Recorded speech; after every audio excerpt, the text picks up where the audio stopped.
ನಮಸ್ತೆ ಪೋಷಕರೇ, ನನ್ನ ಮಗು ಸ್ಕ್ರೀನ್ಗೆ ಅಡಿಕ್ಟ್ ಆಗಿದೆ. ನಾನು ಏನು ಮಾಡೋದು, ಹೇಗಿದ್ರಿಂದ ಆಚೆ ಕರ್ಕೊಂಡು ಬರೋದು ಮಗುನ ಅಂತ ಯೋಚನೆ ಮಾಡ್ತಾ ಇದ್ದೀರಾ? ಹಾಗಿದ್ರೆ ತಪ್ಪದೆ ಈ ವಿಡಿಯೋನ ಪೂರ್ತಿಯಾಗಿ ನೋಡಿ. ಇವಾಗಿನ ಮಕ್ಕಳಂತೂ ತುಂಬ ಸ್ಕ್ರೀನ್ ನೋಡ್ತಾರೆ. ಟೈಮ್ ಸಿಕ್ಕಿದಾಗೆಲ್ಲ ಅಮ್ಮನ ಫೋನ್ ತಗೊಳ್ಳೋದು ಅಥವಾ ಟಿ ವಿ ಆನ್ ಇದ್ದರೆ ಅವ್ರದ್ದೇ ಪ್ರೋಗ್ರಾಮ್ ಓಡ್ತಾ ಇರುತ್ತೆ. ತುಂಬ ಅಡಿಕ್ಟ್ ಆಗಿರ್ತಾರೆ ಮಕ್ಕಳಂತೂ.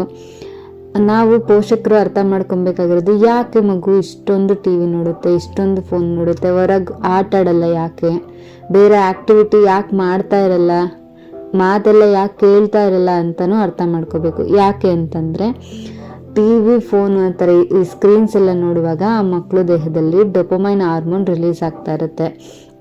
ಅಂದರೆ ಅದು ಖುಷಿ ಪಡಿಸ್ತಾ ಇರುತ್ತೆ, ಎಂಟರ್ಟೈನ್ಮೆಂಟ್ ಸಿಗ್ತಾ ಇರುತ್ತೆ ಆ ಮಗುಗೆ. ಸೊ ಅದನ್ನು ಮತ್ತೆ ಮಾಡಬೇಕು ಅಂತಲೇ ಅನ್ನಿಸ್ತಾ ಇರುತ್ತೆ. ಆ ಮಗುಗೆ ಅದನ್ನು ಬಿಡಬೇಕು ಅಂತ ಮಾತ್ರ ಅನ್ನಿಸ್ತಾ ಇರಲ್ಲ, ಅನ್ಸೋಕ್ಕೆ ಸಾಧ್ಯನೂ ಇಲ್ಲ. ಬಿಕಾಸ್ ಆ ಡೋಪಮೈನ್ ಹಾರ್ಮೋನ್ ಕೆಲಸನೇ ಅದು. ಸೊ ನಾವು ಪೇರೆಂಟ್ಸ್ ಏನು ಮಾಡಬೇಕು ಅಂತಂದರೆ ಆ ಮಗುನ ಬೇರೆ ಆ್ಯಕ್ಟಿವಿಟಿಲಿ ಎಂಗೇಜ್ ಮಾಡೋಕ್ಕೆ ಟ್ರೈ ಮಾಡಬೇಕು. ಆ ಡೋಪಮೈನ್ ಹಾರ್ಮೋನ್ ರಿಲೀಸ್ ಆಗೋ ಥರ, ಅಂದರೆ ಮಗುಗೆ ಖುಷಿ ಆಗೋ ಥರ ಯಾವುದಾದ್ರೂ ಒಂದು ಒಳ್ಳೆ ಆ್ಯಕ್ಟಿವಿಟಿನ ರೆಡಿ ಮಾಡಬೇಕು. ಅದರಲ್ಲಿ ಎಂಗೇಜ್ ಆಗೋ ಥರ ನಾವು ಮಾಡಬೇಕು. ಆಗ ಪೋಷಕರಾದ ನಮಗೂ ಸ್ವಲ್ಪ ಮೈಂಡ್ ರಿಲ್ಯಾಕ್ಸ್ ಅಂತ ಅನಿಸುತ್ತೆ, ಮತ್ತು ಮಗುನೂ ತುಂಬ ಎಂಜಾಯ್ ಮಾಡಿಕೊಂಡು ಎಂಗೇಜ್ ಆಗಿರುತ್ತೆ.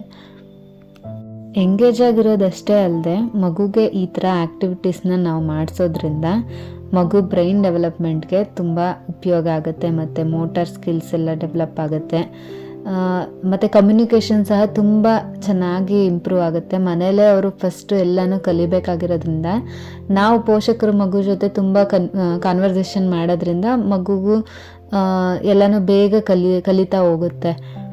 ಮನೇಲಿರೋವಂಥ ವಸ್ತುಗಳು ತುಂಬ ಅಫೋರ್ಡಬಲ್ ಆಗಿರೋವಂಥ ವಸ್ತುಗಳನ್ನ ಉಪಯೋಗಿಸ್ಕೊಂಡು ಹೇಗೆ ಮಗುಗೆ ಆಟದ ಜೊತೆ ಪಾಠನೂ ಕಲಿಸ್ಬೇಕು ಅಂತ ನಾನು ತಿಳಿಸ್ಕೊಡ್ತೀನಿ.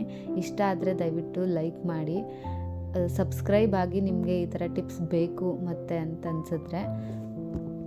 ಮೊದಲನೇ ವಿಡಿಯೋದಲ್ಲಿ ನೋಡಿದ್ದು ಆ್ಯಕ್ಟಿವಿಟೀಲಿ ನೀವು ಬಾಲ್ಸ್ ಸಹ ಯೂಸ್ ಮಾಡ್ಕೊಬೋದು.